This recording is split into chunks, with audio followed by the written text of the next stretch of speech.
Brandon, what's up, man? Alright, we're just gonna fucking go live. Fuck it.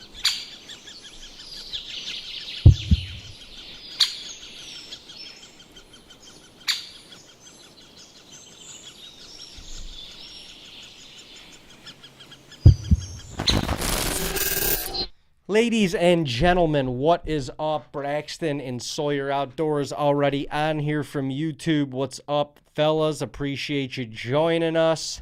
We are back with another edition of Tag and Brag Live on Wednesday. Hopefully you all are having a fantastic week. And we're here, baby. We're here. Back to Wednesday. It is the Wednesday Live with Team Tag and Brag Nation. It's your favorite hunting buddy, David G. And this ain't your average sit back and watch Boarfest. We ain't going to do that to y'all. We're here to talk hunting. We're here to amp up your game with some epic fails, pro tips, and everything in between. More importantly, we want to enjoy the time together.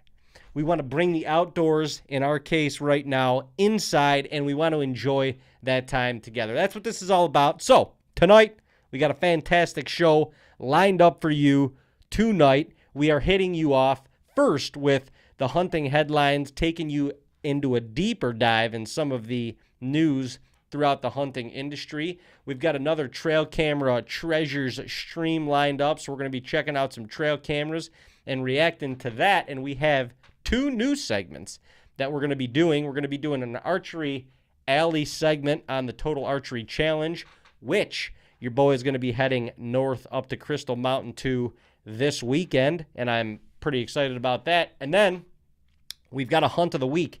The web team queued up a hunt with Cam Haines and Joe Rogan that we're going to watch together, check out, and just see what they did and how they did it.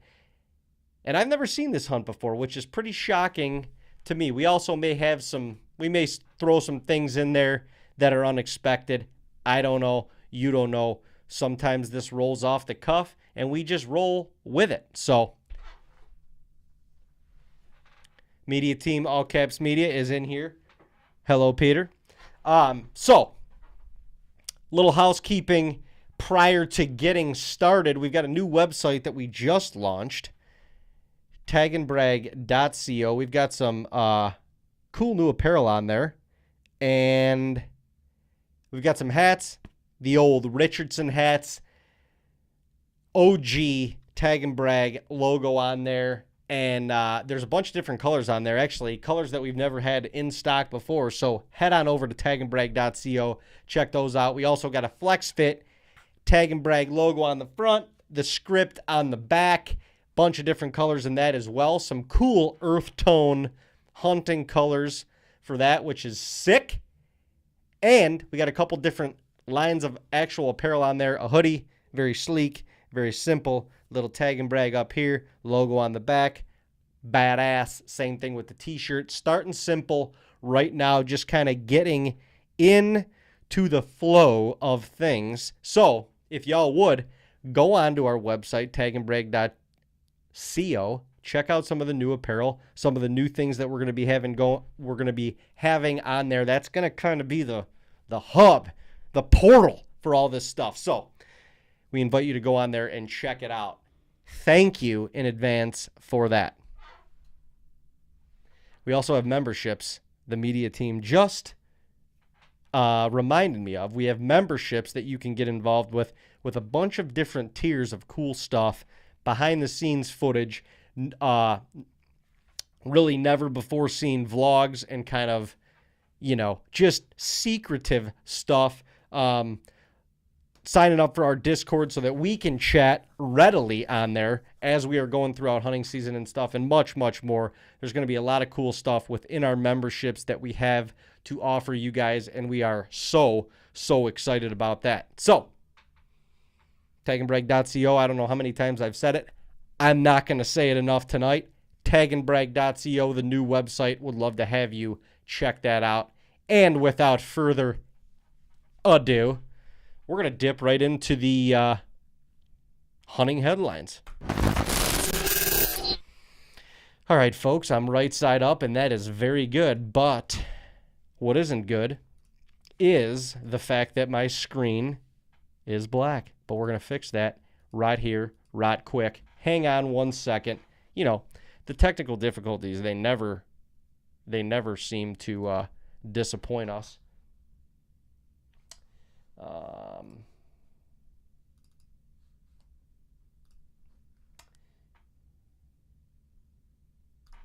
All right, here we go.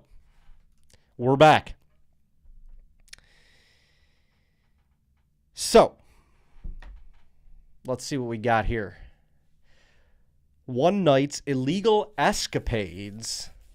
Nighttime deer hunting bust leads to convictions and hefty penalties, as it should.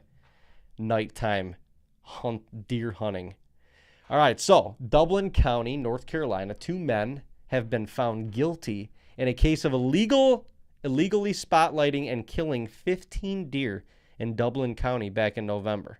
An anonymous tip to the North Carolina Wildlife Resources Commissioner's tip line led to the initial bust involving 5 individuals with a combined 166 charges, according to the Wildlife Resources Commission.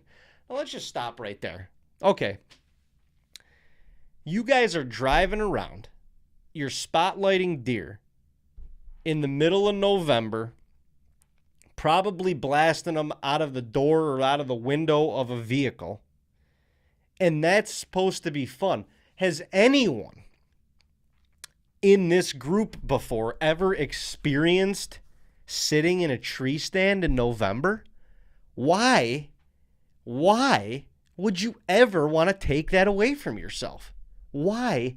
And how is riding around in a vehicle and spotlighting deer during that time of year, during the most intense, the most exhilarating, the most exciting time to be in the woods as a whitetail hunter, and you're going to be like, nah, I'm going to be a piece of shit, sit on the couch all day long, and then me and my buddies are going to grab a 74-pack of Busch Lattes, hop in the car, drive around, spotlight deer, and shoot them so that no one else can shoot them, and just because we can. Sick. What the I'm sorry, but what the fuck is the matter with you? Like, what is the matter with you?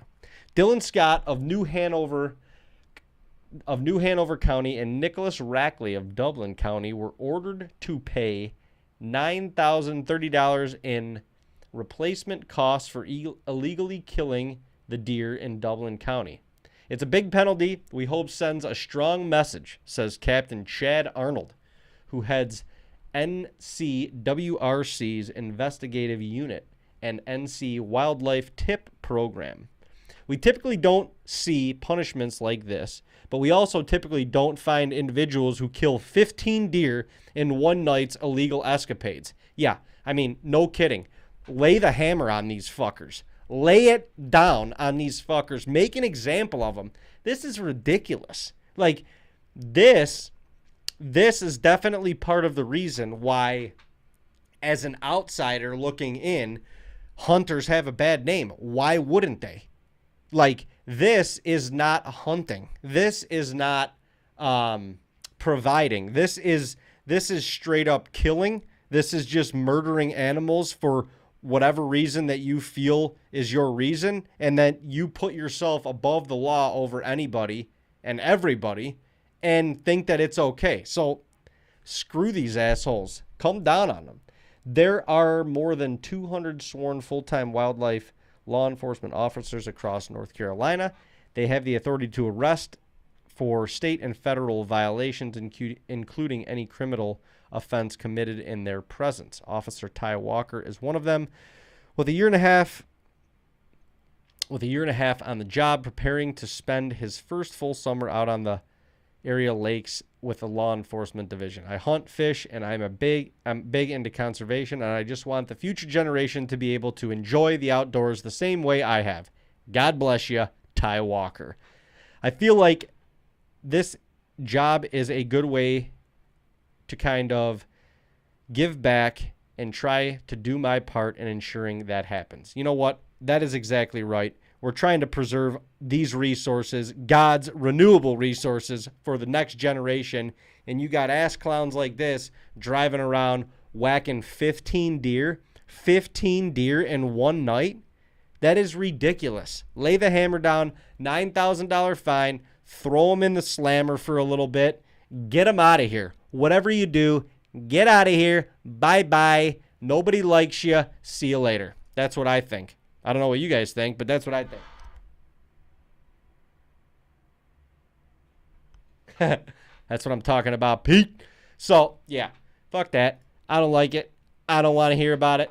And, yeah, these guys are dead to me and probably everybody else. It's ridiculous. Think about if that was your piece of property. Think about if that was your land and these guys just willingly came around spotlighting, smoking 15 deer. Like, you got to want to get caught at that point. You've got to want to get caught. That's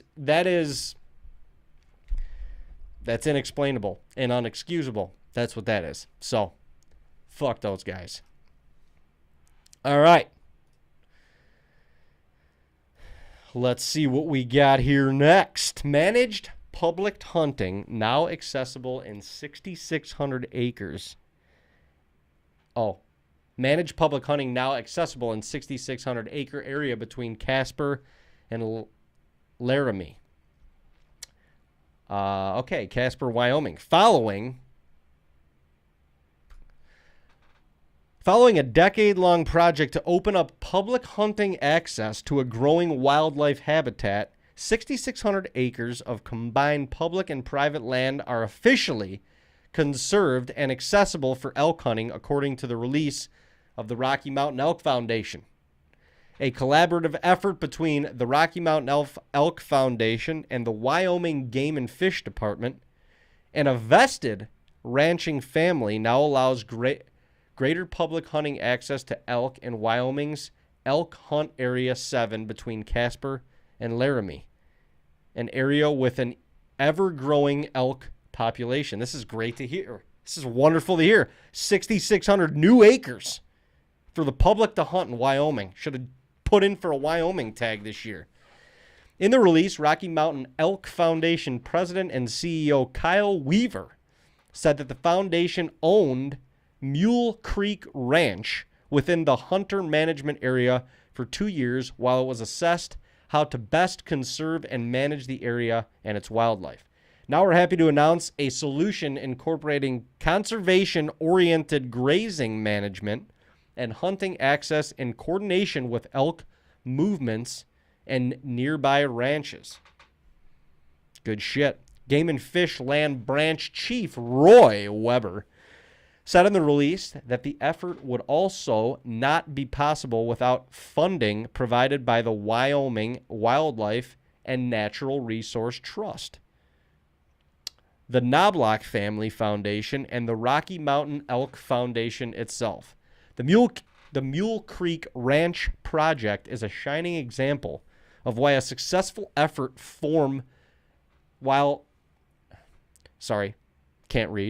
The Mule Creek Ranch project is a shining example of a successful effort from a public and private partnership to provide perpetual habitat conservation and public access opportunities in an area where elk populations have been difficult to manage. That's awesome.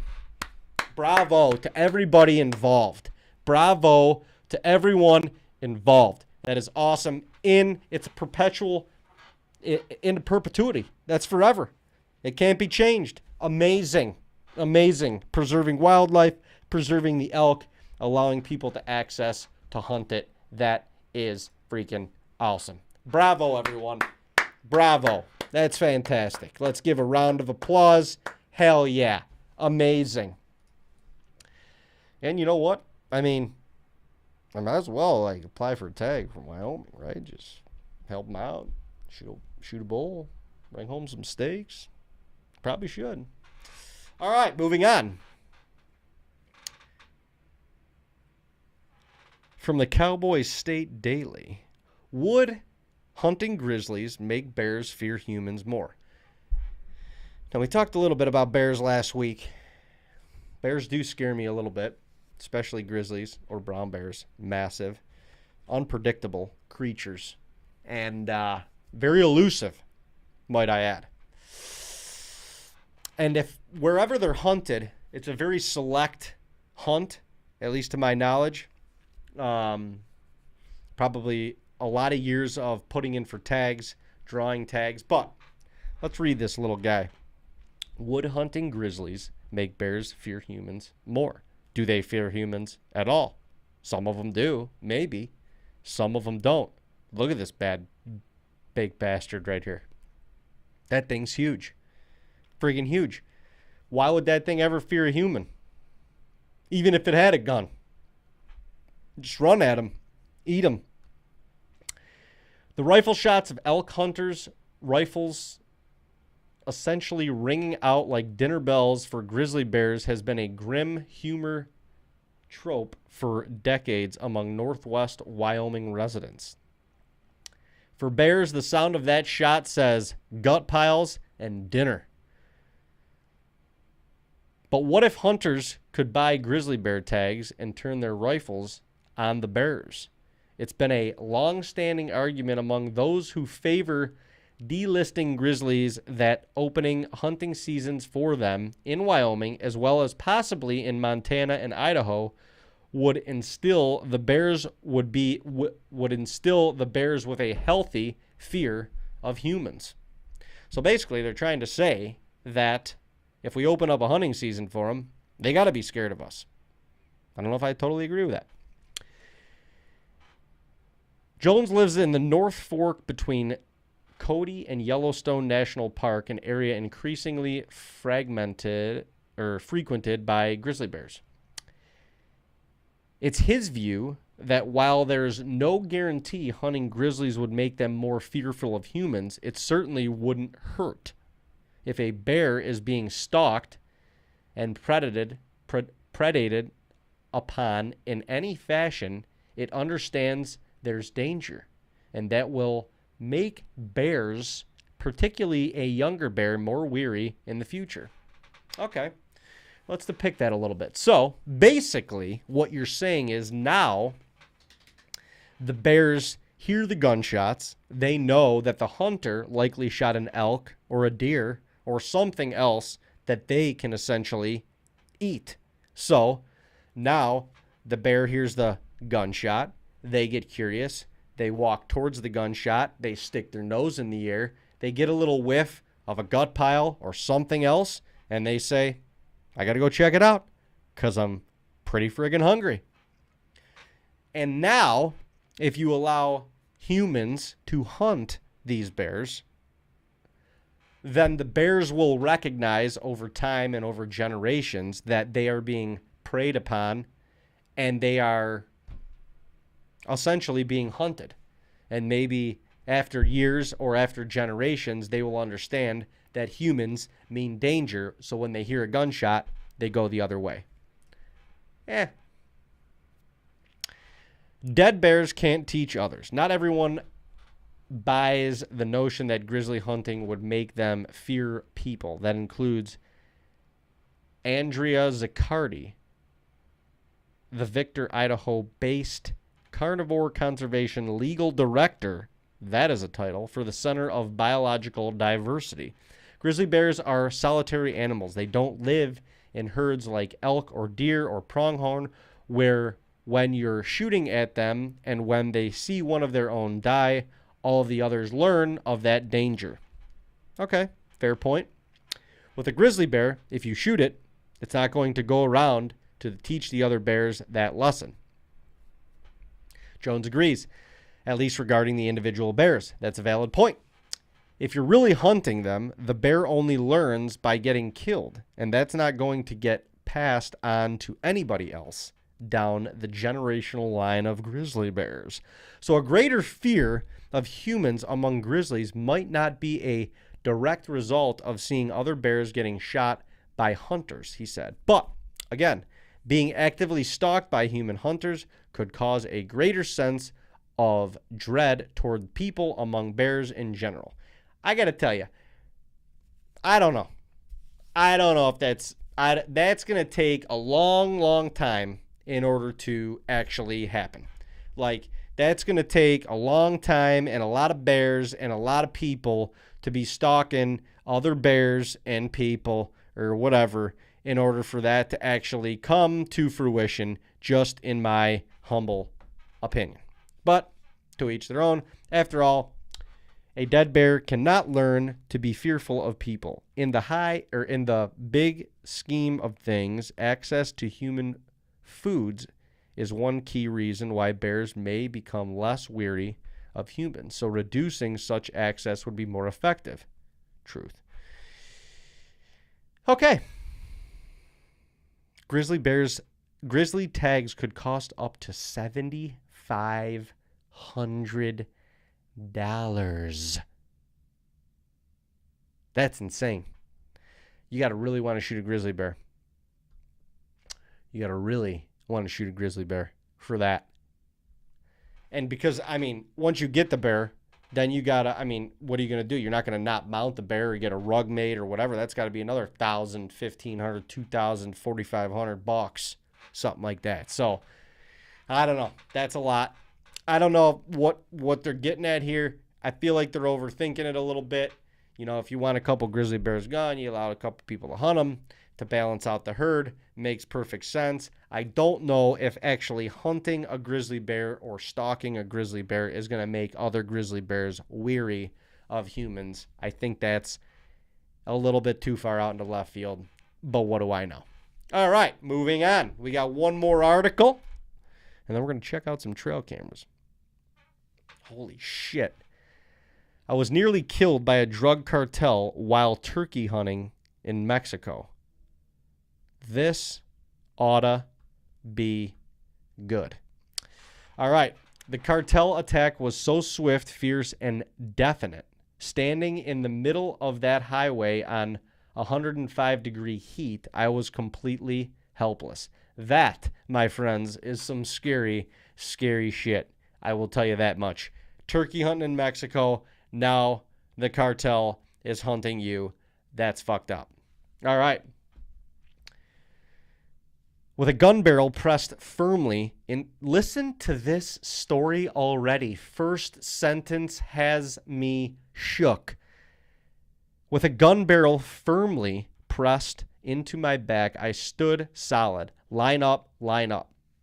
The gunman shouted in a broken English. He twisted and pushed my head with his other hand. I refused to budge.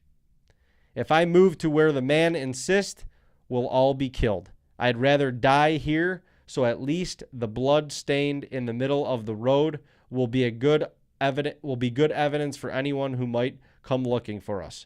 I remember thinking.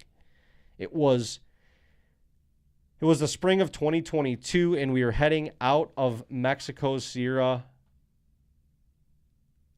Madres, where we'd been hunting Gold's turkey for 3 days. It was the last subspecies that my buddies and I needed to complete our World Turkey Slam, and we were content after a successful hunt. Trips to Mexico like this had been common in the hunting industry in which I worked for decades. A handful of writers and industry members would head to Sonora for a hunt, usually for turkeys or deer.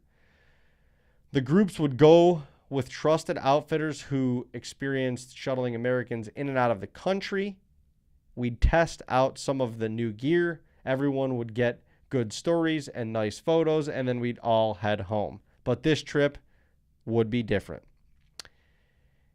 The winding road through the mountains of Sonora made for slow going. Eventually, we hit a brief stretch of straight road, the only one for several miles. And a pickup truck sped past us. It whipped in front of our vehicle and slammed on the brakes, stopping broadside. There was no way to drive around it, so our driver skidded to a halt. This is scary as shit. Holy fuck. Through the blue smoke of skidding tires, I saw 3 doors fly open and out rushed 3 men with ARs charging our truck. They yelled and pointed their guns at us. Through our rolled-up tinted windows, we could feel the intensity of their shouting. I reached into my pocket and grabbed cash to give the assaultants. This wasn't my first run-in during an international hunt. I had bribed my way out of multiple encounters in Mexico and parts of Africa before.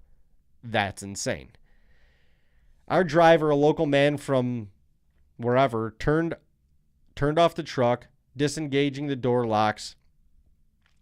I was in the back seat behind the driver. My buddy was in the back seat with me, and another friend was in the front passenger seat. I opened the door to an AR muzzle just inches from my face. The man wielding the gun grabbed at my leg, shouting, "Line up, line up." His rifle was a sleek, Cerakoted AR with modern optics and accessories. It was unlike the other beater guns I had seen in previous encounters in Mexico. I slipped a wad of cash back into my pocket, realizing a few dollars wasn't going to get us out of this time. This is crazy. I exited the truck hands up, but rather than step all the way up to the back of the vehicle, I stopped. I put my hands on the side of the truck, legs spread wide, to show the man I was no threat. He didn't like it, but I wasn't budging. "Move or I'll kill you," he ordered. I didn't move. Holy shit. Can you imagine that? Can you imagine somebody from the freaking cartel? What up, dude? Somebody from the freaking cartel screaming in your face. You're on a friggin' turkey hunt. This dude's yelling in your face, "Move or I'll kill you." One friend moved to the road's edge where the cartel members kept telling us all to line up. It was a steep embankment. Tall grass grew along the edge. Thick brush engulfed the bottom. It seemed like the perfect place to hide dead bodies. I felt very strongly that if we lined up, they'd kill us. Like a firing squad executing prisoners. We were 150 miles from the nearest town. I didn't want that ditch to be my grave. My other buddy remained in the passenger seat, refusing to exit, with a gun barrel inches from his face. It was a bold move. The 3 gunmen seemed to be getting more agitated by the second. Wow. This is crazy. Like, this is going to get a little bit lengthy, but we gotta go through this. This is nuts. No way out. Once the man accepted that I wasn't moving and quit threatening and prodding me with his rifle, a calmness overcame me. I wasn't shaking. I wasn't even scared. More than anything, I was pissed off that this was how I was going to die. I was shocked by how quiet everything became. I knew that one hijacker was exchanging words with the driver, but their voices faded even though I was only feet away from them. For what seemed like an eternity, but was less than 5 minutes, I stood in the same kind of silent meditation, gun in my back. My thoughts became very clear, even though my mind raced, and I assume that I was experiencing a sensation people describe as their life flashing before their eyes. Wow. A recent brown bear charge in Alaska came to mind. What I'd give to be eaten by a bear rather than taking a bullet in the back of the head in the middle of nowhere, Mexico. I recall the sinking boat during another journey in Alaska in which we narrowly escaped and then downed a bush plane we survived, down bush plane we survived during a moose hunt. Wow, this dude's been through the friggin' ringer. Holy shit, he's escaped a friggin' sinking ship, a down bush plane, a bear attack, and now the friggin' cartel. This is insane. I recalled the time I came closest to dying, caught in a severe storm in Arctic Alaska with my wife, and how calm it seemed then, too, despite the numbness that consumed our bodies amid the negative 104-degree temperatures and 70-mile-per-hour winds that nearly sucked the life out of us. In each of these situations, I had a chance, a way out. This experience was different. What was going to happen next was out of my hands. I had no control, no options other than to comply or not, and to pray. I prayed a lot. I thought of my own 2 sons, now in their early 20s. They're fine young men and will succeed in life. I was saddened knowing I'd not get to see them grow into fathers, husbands, and the men who would make a difference in the world. Memories of my parents were fleeting, perhaps because I spent a full life with them. The thought of my wife's reaction when she would receive the news of my death weighed heavily on my mind. The image of authorities knocking on the front door to tell her the news crushed me. She's been my best friend for 34 years. Our lives are inextricably intertwined. What a grim ending this would be. I've never fully felt the certainty of my own death until this moment. The cartel attack was so swift, fierce, and definite. Standing in the middle of the highway on 105-degree heat, I was completely helpless. I accepted death truly for the first time in my life. Wow. All right. Then the driver exited the truck, arms in the air. His words snapped me from my daze. Back away and keep your hands up, the driver instructed. They're going to take the truck and all of our belongings, but not kill us if we comply. We are all backed away, hands high in the air. The cartel members hopped into their truck and ours, started to drive off, and then suddenly stopped. Instantly, the elated feeling of escape faded. I was certain they were going to shoot us, since this was the first time throughout the whole ordeal that we were all standing together. Instead, they began grabbing our luggage and throwing it into the road. Then they sped away. The sudden triumph of being alive hit all of us once again. Nothing else mattered. Not our gear, not the truck, not money, and certainly not the world slams we just completed. It was my birthday. Life was the greatest gift. It took 5 hours, but we hitchhiked our way to Hermosillo. Multiple people picked us up and dropped us off, plus all of our luggage along the way. Eventually, a rancher with a brand new Ford pickup truck picked us up. He was hauling a large horse trailer. I just got this truck because last week the cartel stole my other one, he said. I was driving into my property and they were hiding in the bush at my gate. They held me at gunpoint and took my truck, trailer, horses, and all. It's happening all over, all the time, to everyone, even the locals. When we made it to the city, the driver reported the incident to the local authorities and got in touch with a friend at the U.S. border where he's hit. When I told him how helpless we felt and how we would have liked to have had our guns at the ready to at least stand a fighting chance, his reply left me speechless. You wouldn't have made it out of the canyon alive.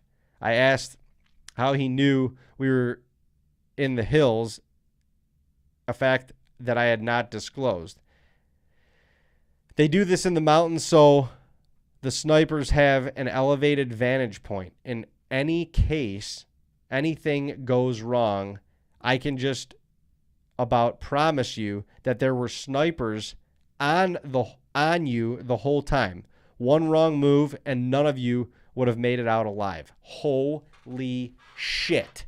Holy shit. That is insane. That is freaking insane. All right, the aftermath. Let's get through this and then we can get through some of the rest of this. The night the four of us sat at a corner table of the hotel restaurant overlooking the street, talking about the ordeal. Proved to be a good therapy.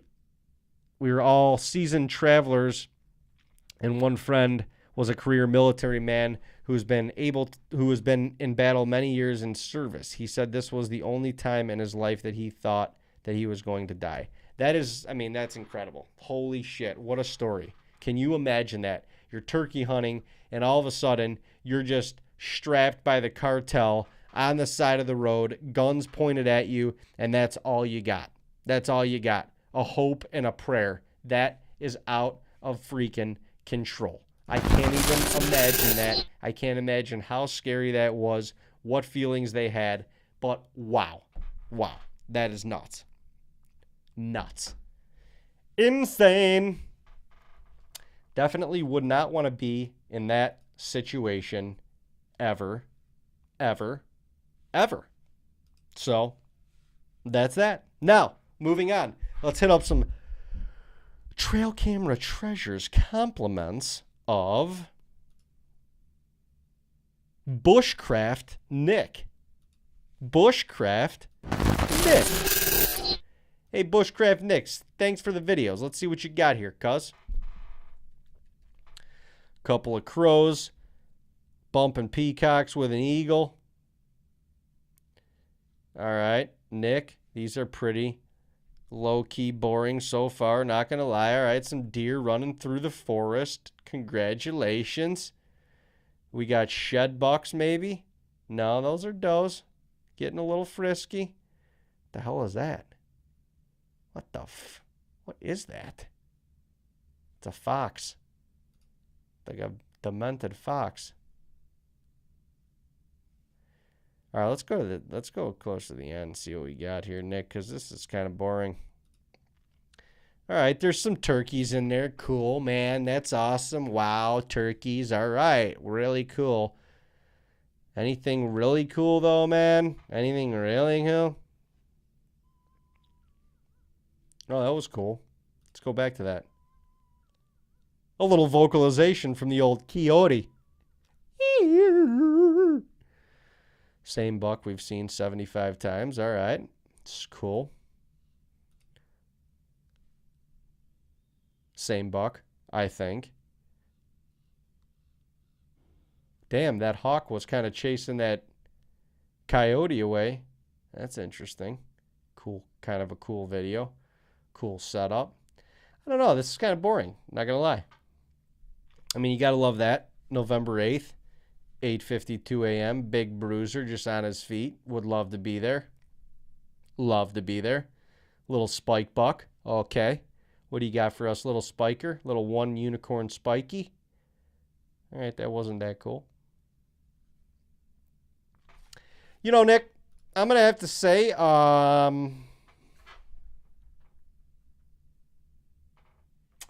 yes, he is waiting for an arrow from Uncle Jay, and I guarantee you Uncle Jay will let it rip.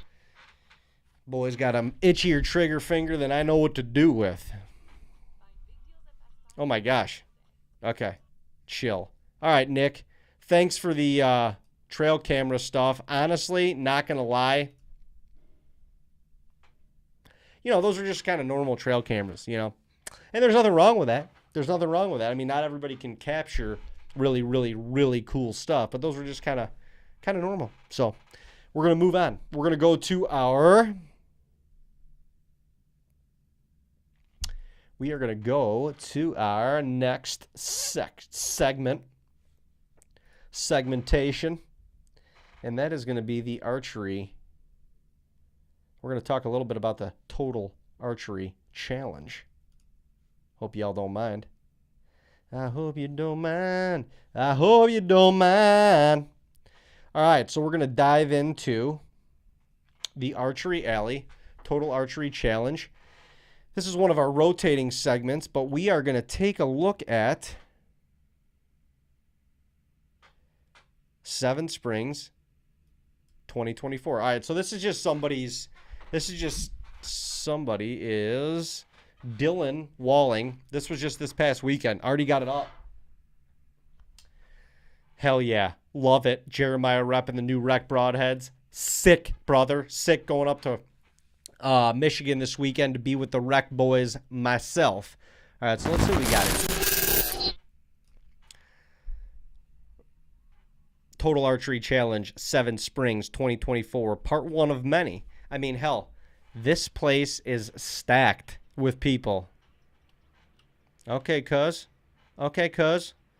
Okay, cuz. Oh, yeah. Mm-hmm.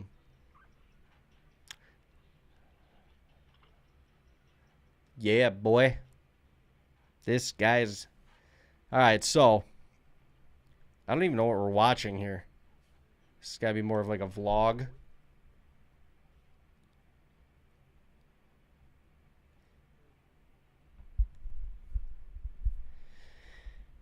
Camera's a little bit washed out, I would say.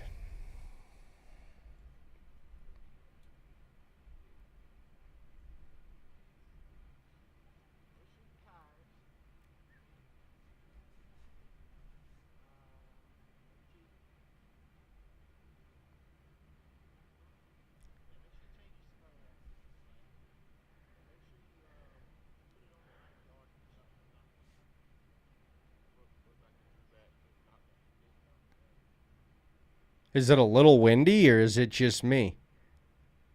Let's get into some shooting.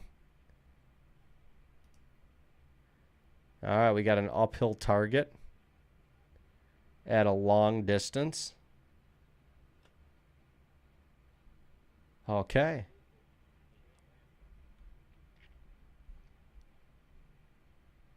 That guy's last place. Let's go up to see what we got. Yeah. Somebody ripped one into the tree.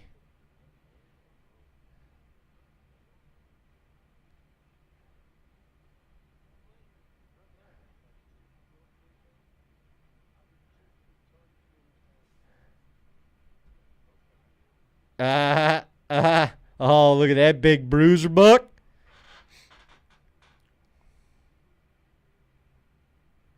Gosh, I'm going to ruin so many arrows this weekend. Fuck.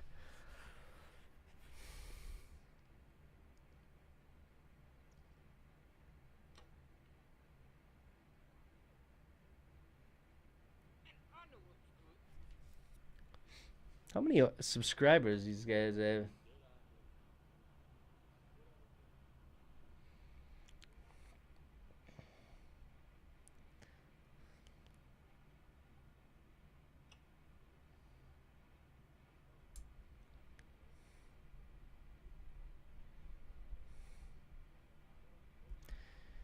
See, I'm not going to this place to break any fucking records. Hold on.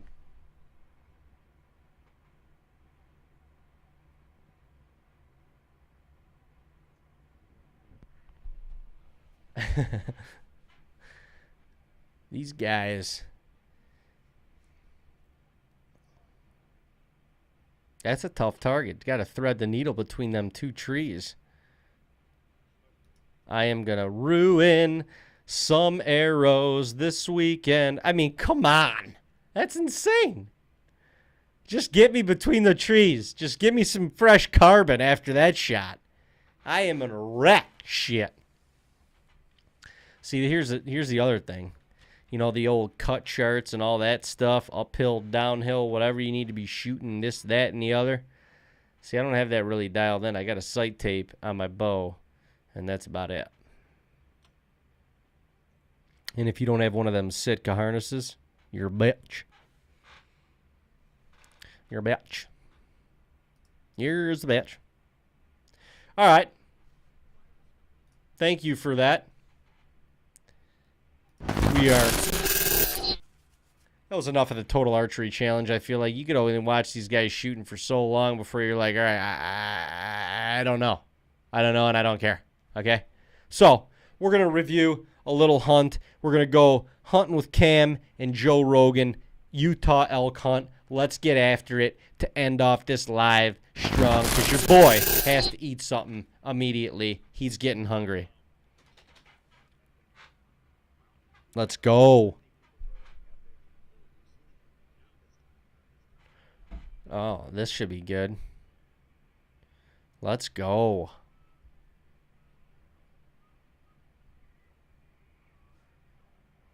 I got to go elk hunting.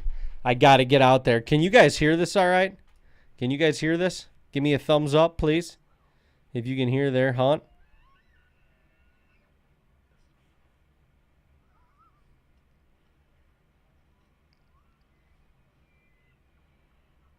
I need it. I need it in my life. I need it in my life.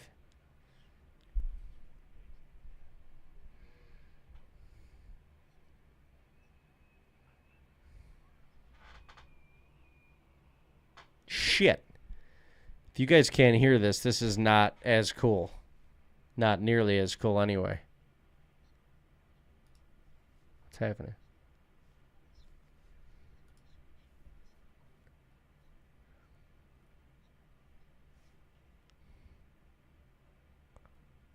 All right, Joe. Joe and Cam getting after it. Guys, if you guys can't hear this, these bulls are screaming. Screaming.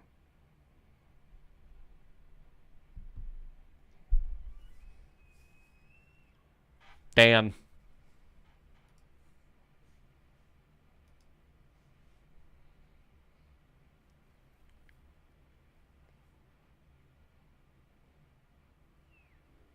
He was right there. He was right there. Yeah, me too, Joe.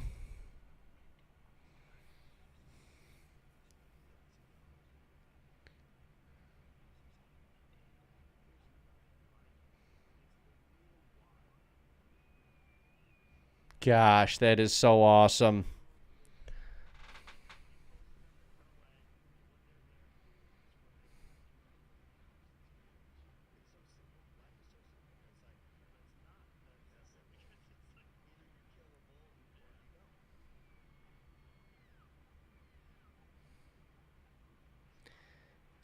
I mean, both of these dudes are next level in their professions. Prospective professions. Hunting with either one of them would be insane. Damn. All right. Well, we're just gonna fast forward to like the shot area because if you guys can't hear them, this doesn't make much sense. I'll link this in the description so you guys can watch it. But this is a badass hunt. Badass hunt.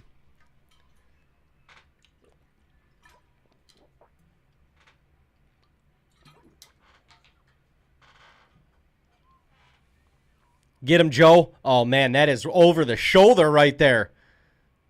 Oh, no, that's Cam. He don't want that bull. He doesn't want that bull.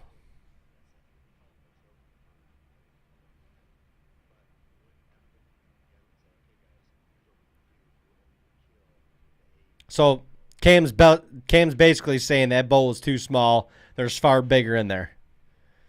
Which is insane to even think about. Oh, my God.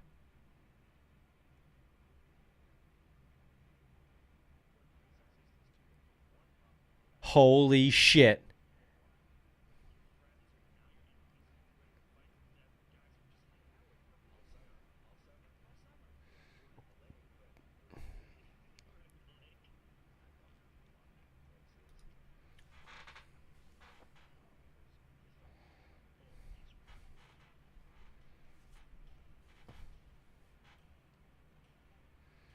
Full draw.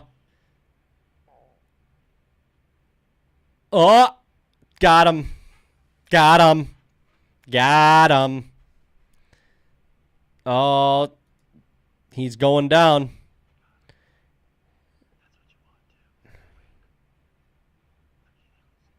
Wow.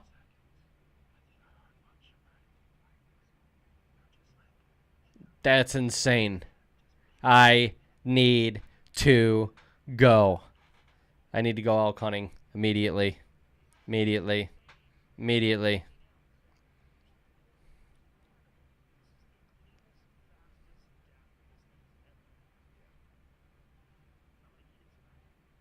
Yes.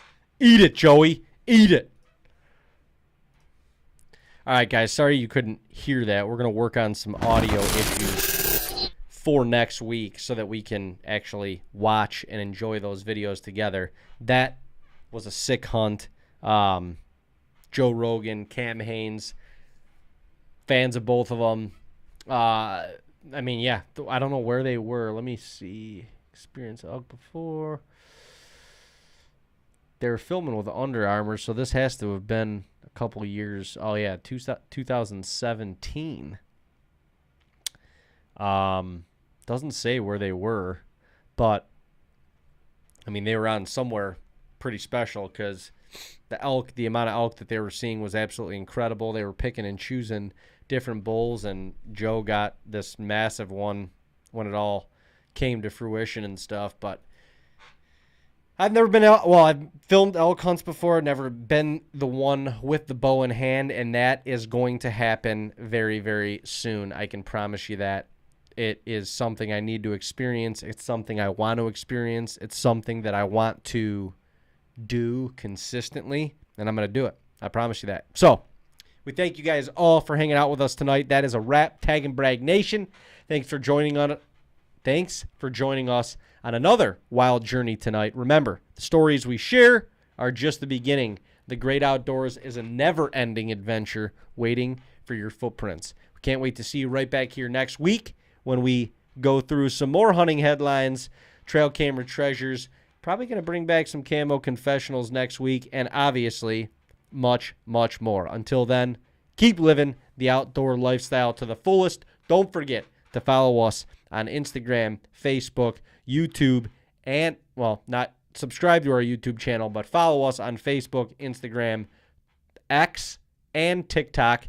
And, yeah, we will see you right back here next week for some more amazing adventures. Let's keep building this community together. Don't forget, if you haven't already, you can order new merch on the website, tagnbrag.co. Until next week, stay wild, stay free, and remember, in Tag and Brag Nation, every day is an opportunity to make your mark. We'll see you in the great outdoors. Peace.